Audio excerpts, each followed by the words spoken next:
Hello, my beautiful, beautiful stalkers! I am finally back. I'm sorry this one is kind of late, but the last week or so I've been pretty sick. I've had this awful cold flu thing that's been going around, and I'm pretty certain that it was one of my guitarist friends that gave it to me. You know who you are, Mickey. No, man, just kidding. We still love you. But I'm feeling a lot better now.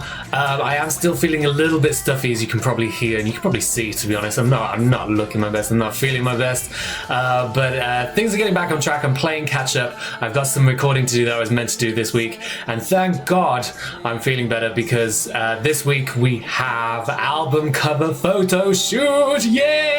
The new album Unraveling, and the road to Unraveling continues with this massive milestone. It's always a big deal when we do the cover for the albums because it kind of establishes the tone of the album and sets an aesthetic, and this one in particular I'm very, very excited to tackle and try and create something that's really special. So I haven't been completely inactive for the past week or so. One of my collaboration tracks has been released now, Have a Nice Day, with Mark Aurel and Rayman Ray featuring me, was released the other week. For those of you who have been missing my dance stuff, because it's been a while since I've been making some dance music, then this should definitely be your fix and you should go check it out. It was picked up by a record label in Germany of all places, and I'm sending big love to Germany because I have family there now. Hi! This was a really fun track to do, and I'm really loving working with these guys and doing dance music again. Please go check it out, support these guys. They're making dance music that I can get behind, that I can endorse,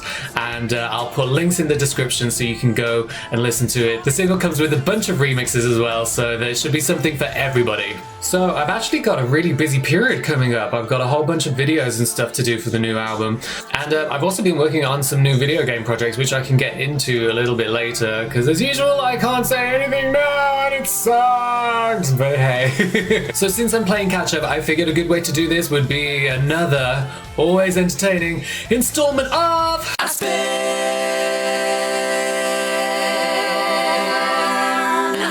Before we move on, don't forget to click the red button and subscribe. Stay up to date with all of this nonsense as well as my latest music. So the other day, as usual, I went onto social media and asked you to ask me anything using the hashtag AskBen, and this is what you guys came up with. What inspired you to change your look, especially your hairstyle? My hair has undergone various transformations. I think because of the color of it, I've kind of used it as a tool to create kind of my signature look. I think part of my signature look is just the fact that I'm a redhead. To be honest, I think it simply depends on what I'm working on at the time.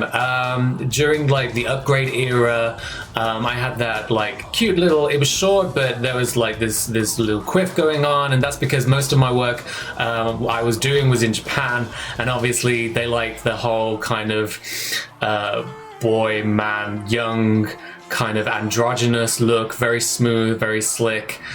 So I kind of embraced that a little bit. And then when I came back in the Defying Gravity era, that was basically, my hair was kind of long, and I think I was planning on cutting it short again at the time. And then I ended up dancing in an opera, and I was a Serbian prostitute or a Russian prostitute. Either way, I was a prostitute. And it was a good excuse to not cut my hair.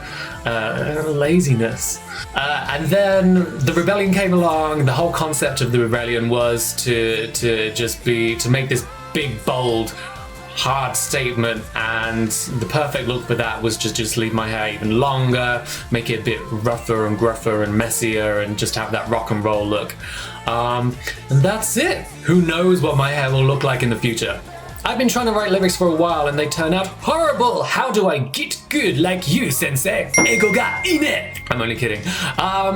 Thinking about lyrics and a lot of things about music is that it's subjective. So there is a lyric that I might think is horrible, and there's a whole group of people that think it's awesome. It just comes down to practice, practice, practice. The thing with lyrics, things you can do to help is maybe read poetry. Probably more importantly, just listen to other people's lyrics and listen to the bits that you like and the bits that you think are good, and also the bits that you think are bad. Don't necessarily worry about being grammatically correct or learning poetry structure and things like that. If you have natural rhythm, then great. If you don't, try and figure that out. Try and work on your natural rhythm, not only with your beats and your music, but also with your lyrics and your syllables and your particles, and creating rhythms with your lyrics. I think that's going to be quite helpful as well. Do you have any interest in being cast in a play or musical? You'd be perfect for that. Now, the one thing that I learned, particularly from doing the Passenger video and working with the uber talented Octavia, is that while I'm pretty confident about my skills as a musician, there is some ground to be covered with my acting skills. I mean, acting is hard, you know?